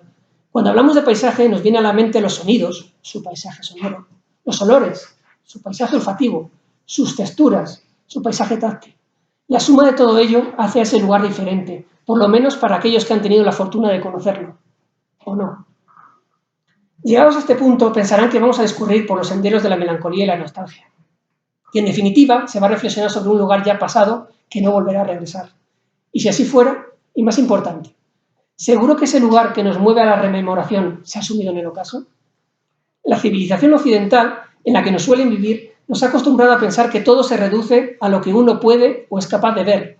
Reflexiones 8, parágrafo 34. A lo que se puede comprobar. Se podría decir que en la actualidad prevalece una cierta pornografía de lo visual, como señala Heidegger en Señas y Reflexiones 2, parágrafo 125. Todo deseo desaparece, porque todo está expuesto como un escaparate. Se vive en un eterno día, la noche desaparece ante tanta luz artificial. El tiempo verdadero se nos hurta y solo nos queda el reloj despertador y las alarmas de eventos de las redes sociales. Los demás sentidos se anulan o se denigran. El ruido uniforme y constante de las grandes ciudades nos impide escuchar. Aquí habría que leer Reflexiones 12, parágrafo 32, sobre el ruido y el bullicio.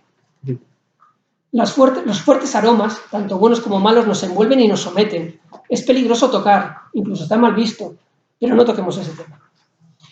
¿Y si el paisaje se pudiera oír? Recuerdo los cencerros, en mi caso, recuerdo los cencerros de las vacas al pasar por las calles de Remolina, el pueblo de ¿cómo se decía? Sí, de mis ancestros. También las esquilas de las ovejas y el poderoso ladrido del mastín. Gracias a esos sonidos configuraba mi espacio en la infancia. Y además, dependiendo si el tiempo presagiaba tormenta o se aclaraba, se contraía o se distendía ese espacio. Y si el tiempo se pudiera oler y no solo contar, hablaríamos de los olores del tiempo, pero esto no es nuevo. Ya lo han tratado otros autores, Byung-Chul Han, Younger, McLuhan, etc. En primavera, las piedras huelen como la hierba mojada, el famoso petricor de los científicos. El olor a lluvia, en verano, es un poco más pesado que en primavera. En otoño, las hojas caídas en los hayedos tienen una dulzura especial. En invierno, la nieve huele limpio y el sonido es cristalino. A principios de primavera, el aire trae promesas de lejanos mares. Por no hablar del olor de las fresas, del saúco, de la retama. Pero es que incluso el tiempo se puede tocar o sentir. Me basta con recordar la sensación de calor en las palmas de la mano, al tocar los cuencos de la leche migada. Si pasase todo eso, quizá entonces el espacio se podría saborear. No es lo mismo el espacio de la carpintería que el espacio de la zarzamora. Como no es lo mismo el espacio en el que domina el aullido del lobo que el espacio en el que predomina el sonido de la fendera. Te dejan distinto regusto en la garganta. Este es un intento, siguiendo Señas y Reflexiones 2, parágrafo 45, de despegarnos del esquema neutro de formas del juego de palabras que espacio y tiempo que se instauró en la Ilustración. Según Heidegger, espacio y tiempo no son una yuxtaposición que haya así, sino la irrupción y el despuntamiento de un ser que hay que obtener luchando. Se nos priva de la palabra y de la naturaleza porque en este nuestro tiempo predomina lo visual. Todo tiene que parecer limpio y bonito, listo para salir en la fotografía y ser promocionado por los operadores turísticos. Es decir, como dice Heidegger, la naturaleza como objeto de transacción, la vida campesina transformada con gusto para obtener una vivencia bella, como señala en Reflexiones 8, parágrafo 75. Estamos hartos, bueno, por lo menos el que habla, de una imagen vale más que 1000 palabras, se nos dice. Eso sí, con un maravilloso pie de foto para explicar esa imagen. Y sí, han acertado. Se va a apelar a la añoranza. Se ha asociado no solo a algo negativo y reaccionario, sino también a una suerte de idealización de la memoria que se ha preservado del pasado. Un simple ejercicio complaciente. Es verdad que tiene un regusto agridulce. La nostalgia es similar al olor acre del humo de las chimeneas de los pueblos en invierno. Es un olor en principio agradable, que pronto pica en la nariz y raspa en la garganta. Tanto raspa a veces la pena, que hace saltar las lágrimas.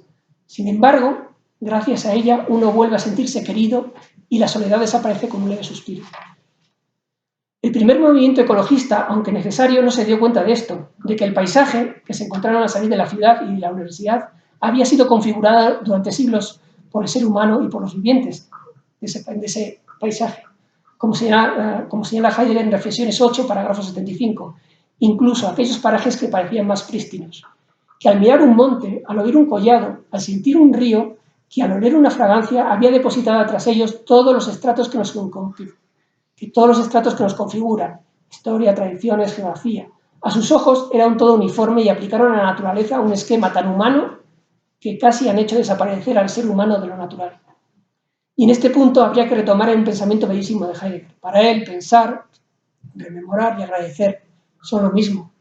Habría que luchar por un pensar rememorante que diese las gracias por lo heredado. Un pensamiento que honrase lo que hay de bueno en la tradición heredada. O, como diría Teresa, retornar a los pasados posibles, esos que no pudieron ser o no se les permitió ser.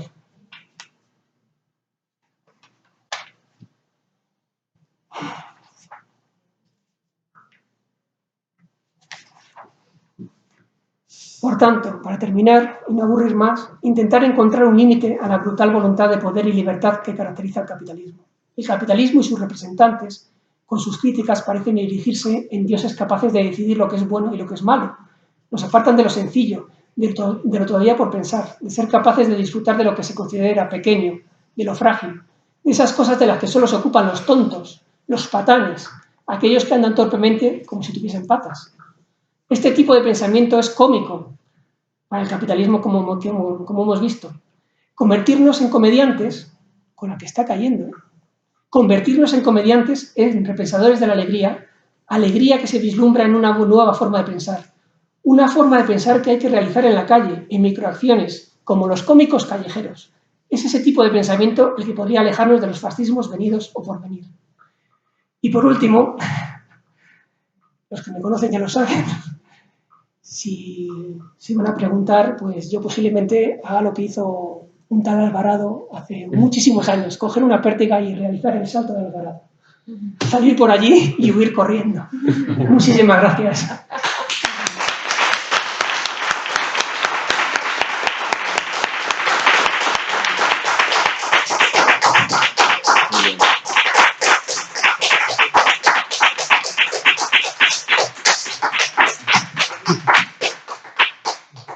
Pues bueno, después de estas tremendas ponencias, ¿no?, que nos dan mucho que pensar sobre la corporalidad y el toque, pues iniciemos la conversación, ¿no? Y pues quien quiera preguntar, acá ya hay una, por favor, adelante, ¿no?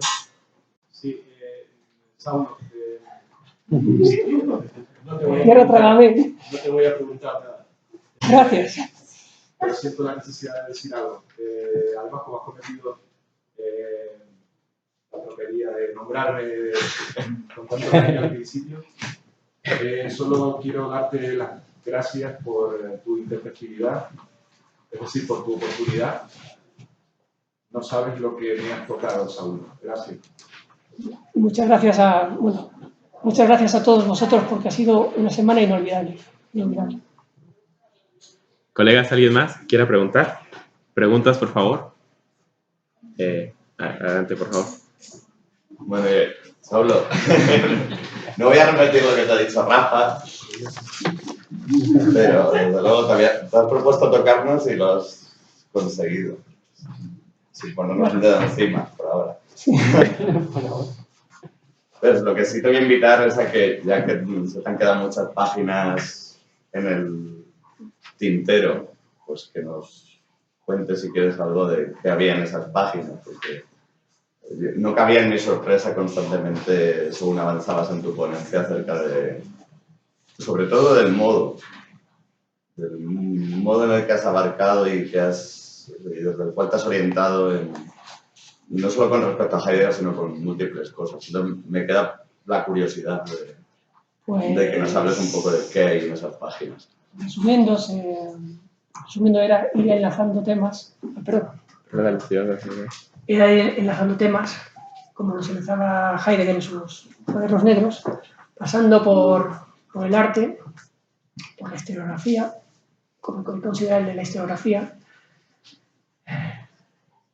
por lo que es vivenciar. Ahí tengo que ser sincero, y una de las malas comprensiones que he tenido de Heidegger me lo ha quitado de un plumazo, Heidegger en sus cuadernos negros, que es el vivenciar.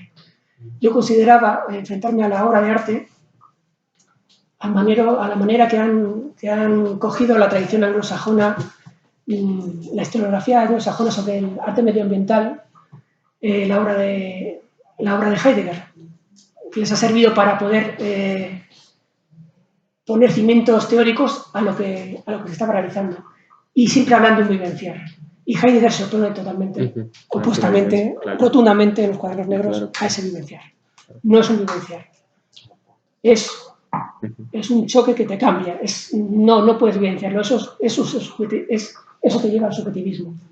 Y lo señala y lo reseñala en muchísimas reflexiones que, bueno, ya se comentaron en algún sitio. Pasado ese vivenciar, iba a hablar sobre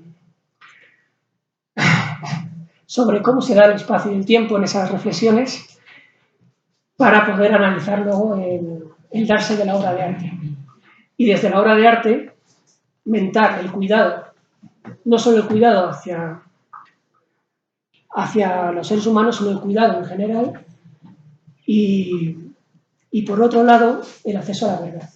Y desde el acceso a la verdad ya llegar a las conclusiones finales, a cómo ese arte, esa verdad, nos pueden llevar a un análisis de la naturaleza. Pero como sabéis, soy muy patoso hablando, a no ser que lo tenga escrito, y me fallan las palabras.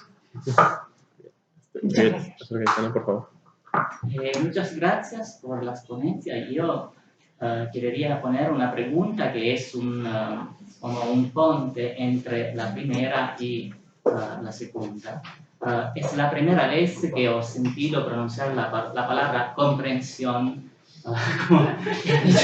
hoy. No es un caso, porque el problema del animal que no es el Dasein es el problema de la comprensión.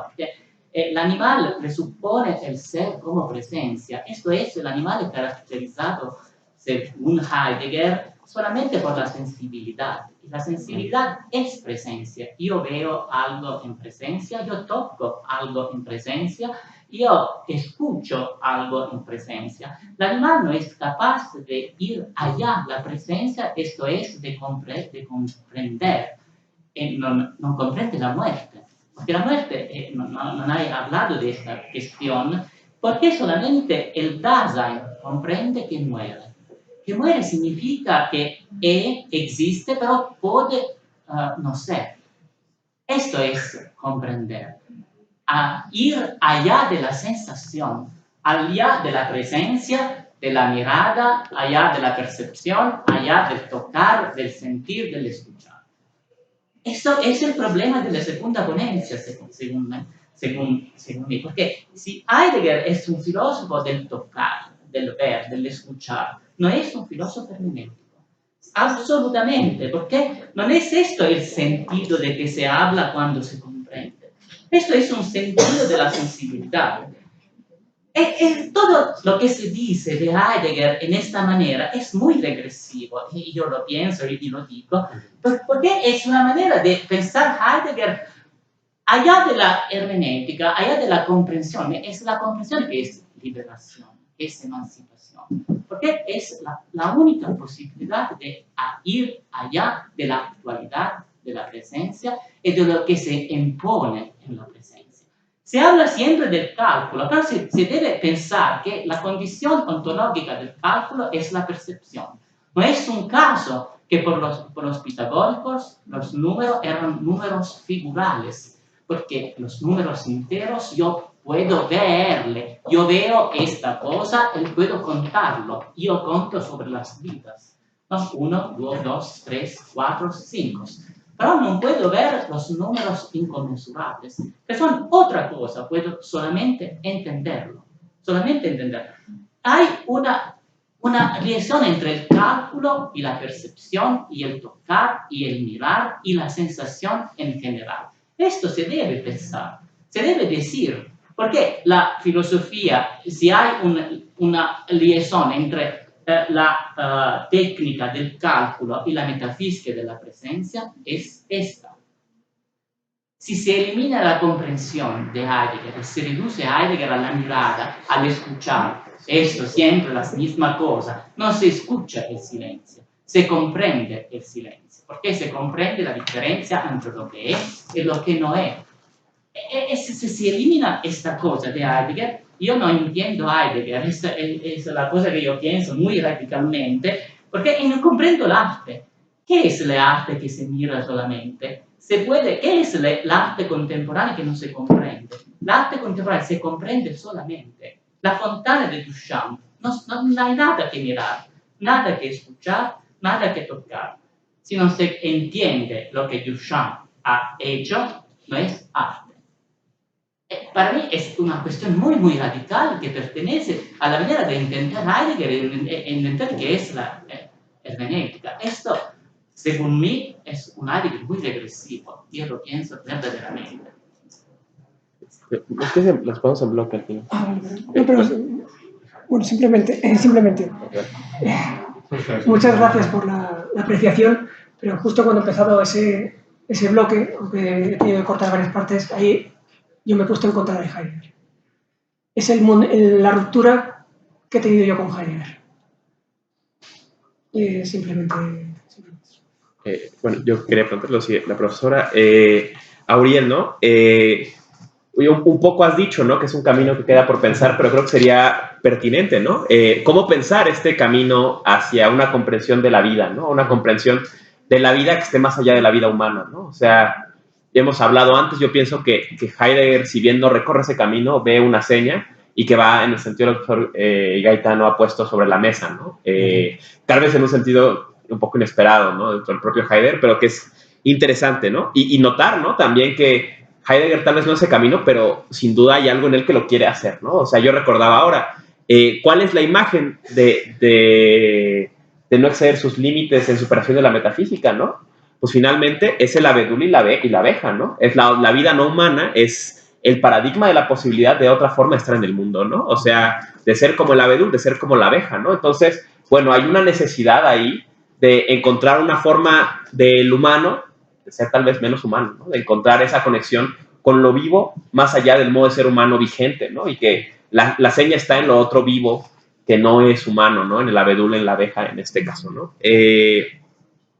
Bueno, a Saulo, ¿no? Un poco una pregunta que me quedaba desde como historiador del arte, ¿no? ¿Cómo podemos pensar este arte del tocar, ¿no? Ya preguntaba Heidegger en el epílogo del origen de la obra de arte, ¿no? La abundancia de piezas no es la prueba de que el arte no ha muerto, ¿no? Entonces, ¿cómo entender esta posibilidad de arte del tocar, ¿no? De esta arte que sigue siendo su experiencia en el mundo contemporáneo, o si no lo hay, ¿no? O sea, si este arte posible de tocar, pues de hecho no se ha realizado, ¿no? Entonces, sería ya un ejemplo, ¿no? Del artista callejero, ¿no? Del comediante callejero que puede darnos una idea, pero si hubiera otros más para ilustrarlo, ¿no?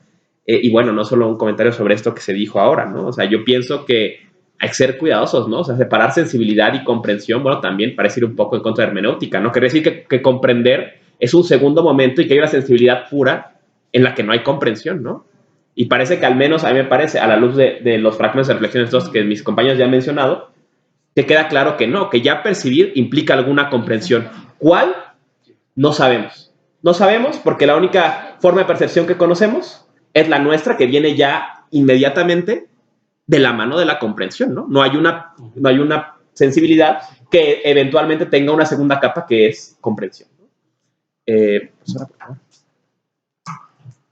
Yo en realidad iba a abundar en lo que acaba de decir Emiliano sin conocerlo, ¿no? Vamos a ver, por un lado, a mí me parece que Heidegger siempre está distinguiendo, lo hace muy a menudo, el alma del cuerpo individual, y esta sí la tienen los animales, tienen alma, son animados, también lo tienen las plantas, y el alma del cuerpo comunitario. Y esto tiene un lenguaje que sí tienen también muchos animales. Lo que pasa es que nosotros no lo conocemos. Se ha apuntado, sin embargo, ahí que probablemente el animal no sabe que muere. No lo sabemos. Por ejemplo, los elefantes, ¿verdad? Que no perciba la ausencia del animal, eso es un disparate. Cualquiera que tenga un animal doméstico, un perro, un gato o un caballo, que se vuelven locos por las ausencias de las cosas que estaban en sus itinerarios y no están, ¿no? Es decir, que yo creo que tenemos que ser humildes ahí y saber que no conocemos a los animales y que desde luego les antropomorfizamos y por eso nos maravillan. Bueno, eso por un lado. Por otro lado, son divinos ellos mismos, en el sentido de la pertenencia a lo necesario, a lo simple, de manera que no sabemos tampoco si reconocen o no divinidades. Yo creo que ahí, sencillamente, en el caso de Heidegger, la discusión de la bestia rubia y de la brutalidad y de la animalidad y del animal que utiliza el hombre, el animal más pavoroso, como decía en la introducción a la metafísica, citando el canto del coro sexto de la Antígona de Sófocles, ¿verdad? Es decir, que un animado que utiliza la potencia inmensa del lenguaje como arma, este es un animal pavoroso, pero no los otros animales, ¿no? Yo no creo que haya en Heidegger un tratamiento más que este horror ante el animal que utiliza la racionalidad como arma de poder y de destrucción, ¿no? Y en relación a la otra cuestión que se ha suscitado, me pasa lo mismo que con aquella pregunta que ya suscitó la conversación con la profesora María Antonia González Valerio, ¿no? Nosotros tocamos en el lenguaje, dentro del lenguaje, vemos dentro del lenguaje, nos acariciamos dentro del lenguaje, no somos con lenguaje y luego lo retomamos. Es decir, que por eso vemos y tocamos y sentimos y olfateamos poéticamente. A mí eso no me resulta regresivo, sino realmente asumir que el giro lingüístico es un giro hermenéutico y es un giro estético porque involucra un espacio-tiempo sincrónico intensivo y este es a su vez un giro de lo sagrado. No puedo explicarme si alguien me dice que me huele o me toca o me acaricia o me muerde fuera del lenguaje, yo no lo comprendería. Y si dice, pero no lo ves que lo ha sentido, yo diría que tiene problemas kantianos con la cosa en sí y los fenómenos, pero que a mí no me sucede. O sea, no me puedo imaginar ni un solo segundo una sensación fuera del lenguaje. No voy a hablar del oír, que ese parece habitual, ¿no? Ese cruce tan bonito que hace Deleuze en Imagen-Tiempo, cuando dice, en el momento en que sí restituimos a las palabras y a las cosas de la mirada, el que no se ilustren mutuamente, sino que se crucen y por lo tanto no haya la imagen de la palabra ni la palabra de la imagen, acontece una experiencia de tiempo puro en el lenguaje. ¿Dónde va a acontecerse, no? Creo que eso debe dar que pensar, ¿no? Pero lo que me gustaría es oíros a vosotros. Bueno, pues, colegas, adelante, por favor.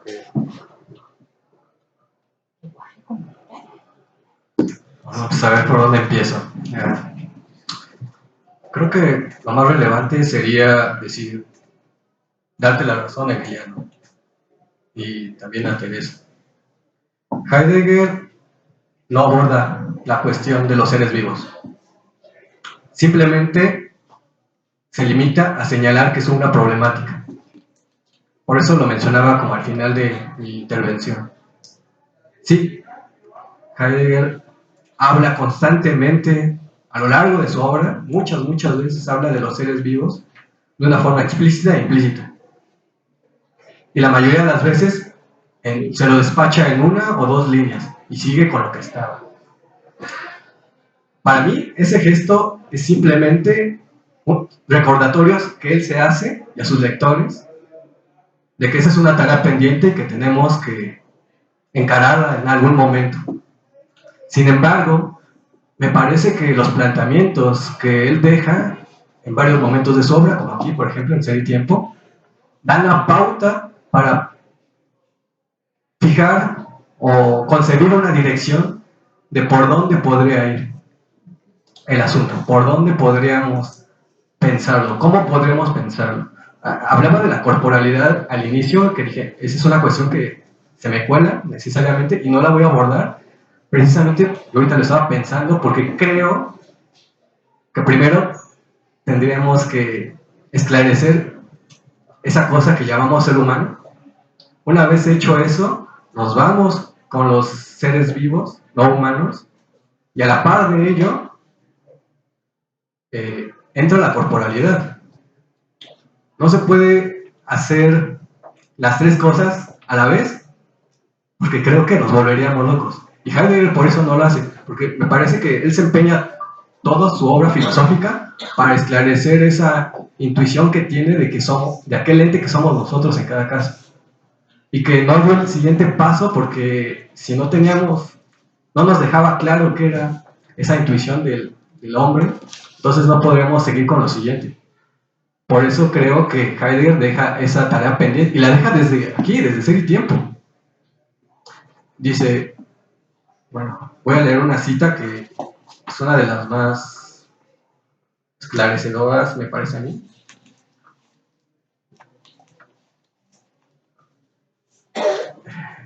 Un poquito larga, pero creo que vale la pena. Está hablando de los conceptos fundamentales de la ciencia, que dice que se tienen que poner en tela de juicio. Y esa es una tarea que retoma cuando está en el doctorado, es lo que quiere llevar a cabo, pero no lo logra hacer, por la coerción de la universidad. Está hablando de la psicología aquí. Lo dicho no es menos válido para la psicología, cuyas actuales tendencias antropológicas son innegables. Ni se puede tampoco compensar el fundamento ontológico que falta insertándolo la antropología y la psicología en una biología general.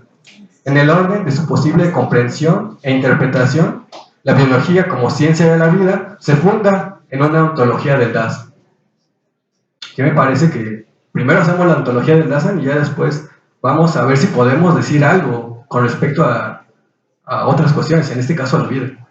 Y sigue, la vida es un modo peculiar de ser, pero esencialmente solo accesible en el Dasein.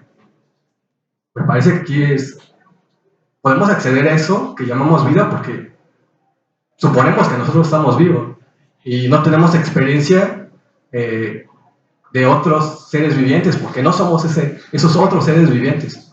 En un sentido, un análisis fenomenológico en sentido estricto, tendríamos que ser esos otros vivientes para poder hacer ese análisis. Y eso es imposible, nos encuentra velado, totalmente velado.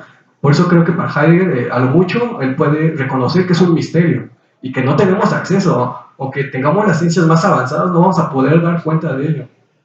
Y eso creo que ya es un mérito, porque al menos lo señala, lo reconoce. Y sobre eso yo creo que ahí está la postura que podría dibujar. Que a lo mucho digo que ante eso, ante ese misterio, simplemente considerarlo, tenerlo en cuenta, no hacer una homogenización de todo lo ente y meter en la misma bolsa la piedra, la mesa, el árbol, la abeja, el hombre quizás. Pero bueno, lo interesante de esta cita sigue más adelante. La vida es un modo peculiar del ser, pero esencialmente accesible en el Dasein. La ontología de la vida se lleva a cabo por vía de una interpretación privativa. Ella determina lo que debe ser para que pueda haber algo así como un mero vivir. La vida no es ni un puro estar ahí, ni tampoco es un Dasein. El Dasein, por su parte, nunca puede ser ontológicamente determinado como vida y además otra cosa. A mi modo de ver, esta cita está dibujando su postura. Es prácticamente decir, ¿cómo vamos a proceder? Pues primero vamos a esclarecer qué soy yo y después vamos a ver si podemos decir otra cosa.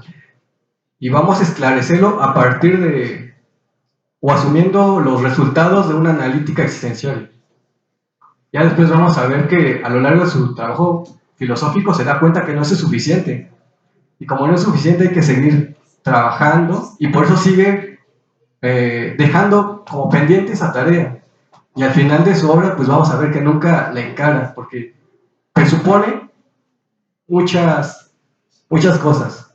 Y una de esas cosas es esclarecer lo que somos. Por eso creo que las consideraciones de los cuadernos negros son muy relevantes, porque ahí nos pinta como una metodología más o menos sugerente de cómo tendríamos que afrontar la cuestión. Y si bien no podemos decirlo de forma directa, lo podemos decir de una forma directa y hasta ahí. Hasta ahí nos quedamos.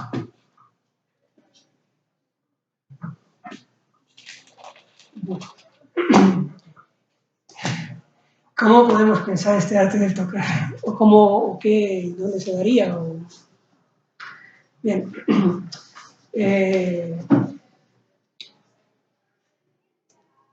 Una de las especialidades que como historiador del arte pues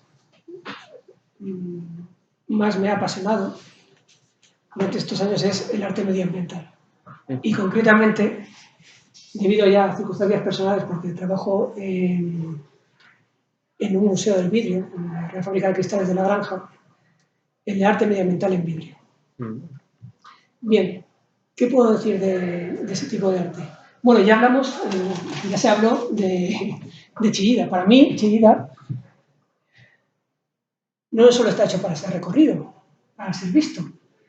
El peine del viento tiene que ser oído, tiene que ser olido, tiene que tocarse esa rugosidad del acero o del hierro oxidándose, las rocas en las que está incrustado. Más artistas, Chris Dore, Richard Long, Andy Goldsworthy, no sé si les conocen, que es, vale, les conocemos a través de una imagen, de una fotografía, pero ¿qué es la obra de Andy Goldsworthy? Si no hueles la podredumbre de esas hojas que ha puesto prístinas y se van degradando con el tiempo, esa dulce podredumbre. ¿O qué es de la obra de Richard Long? Si no la andas, si no rozas sus piedras. ¿O qué es la obra de Walter de María si solo la ves y no solo te estremeces con los rayos cayendo por todos los sitios, demostrando que eres lo más ínfimo de la creación? En cuestión de arte en vídeo, pues Daichi Juli, por ejemplo, o Steve Tobin, o la artista alemana Susan Liebel, por ejemplo, que trabaja en bosques creando lo que para muchos sería la tontería de volver a los cuentos de hadas. Sin embargo, dándoles otro significado. O, por ejemplo, hubo un seminario que tuvimos hace unos años cuando yo era profesor. ¿Cuánto será de eso? Un alumno mío salió en una clase hablando sobre el crepúsculo, realizó esta obra, no sé, no hay proyector. Tiene esta es Susan Liebel, tiene dos caras, aúna muchísimas técnicas. Ese vidrio está hecho con muchísimas técnicas y no es un vidrio como el vidrio de un vaso. Necesita ser tocado, tiene un tacto oleoso, tiene grietas que se han cubierto con pan de oro. Entonces, el arte, tal como se nos ha dado en las bonitas fotografías de los libros de arte, en la historiografía que critica Heidegger, debería ser repensado y ver que la obra de arte, más que de los artistas que he nombrado, la obra de arte sí que se puede abrir a más interpretaciones. Bueno, y simplemente lo que decía Teresa, pues sobre los animales o sobre los vivientes, señalar que Heidegger en Enseñanzas y Reflexiones 2, parágrafo 201, lo deja ahí por escrito.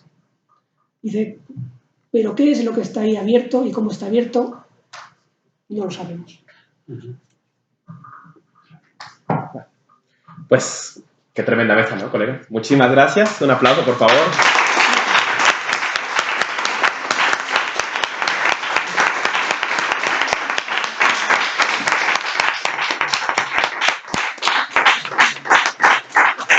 Y bueno, pues pasamos casi que inmediatamente a la próxima mesa, que es con la mesa con la que rematamos este evento, ¿no? Denos un par de minutos para acomodarlo todo, pero venga, en unos 5 estar listos para empezar y darnos un buen tiempo antes de que nos caiga encima la noche y pues bueno, ya saben, ¿no? Entonces, 5 minutitos, por favor, no se alejen mucho para que podamos terminar este seminario con toda la fuerza que ha venido reflejando, ¿no? ¿Qué has hecho, Saúl? ¿Qué has hecho, Saúl? Pasarme de tiempo. ¿Qué has hecho? ¿Qué me has hecho? ¿Qué has hecho conmigo? Saúl, mira. Sí. Qué belleza, Saúl. A ver si... Pero qué belleza. Mira, la maravilla. Igual, porque sí, la reflexión enseña también. Fragmento 28. Saúl.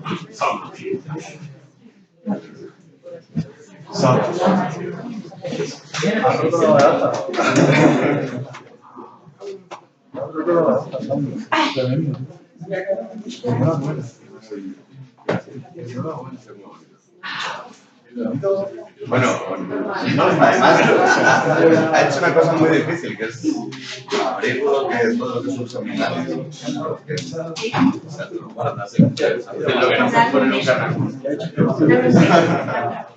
Probando.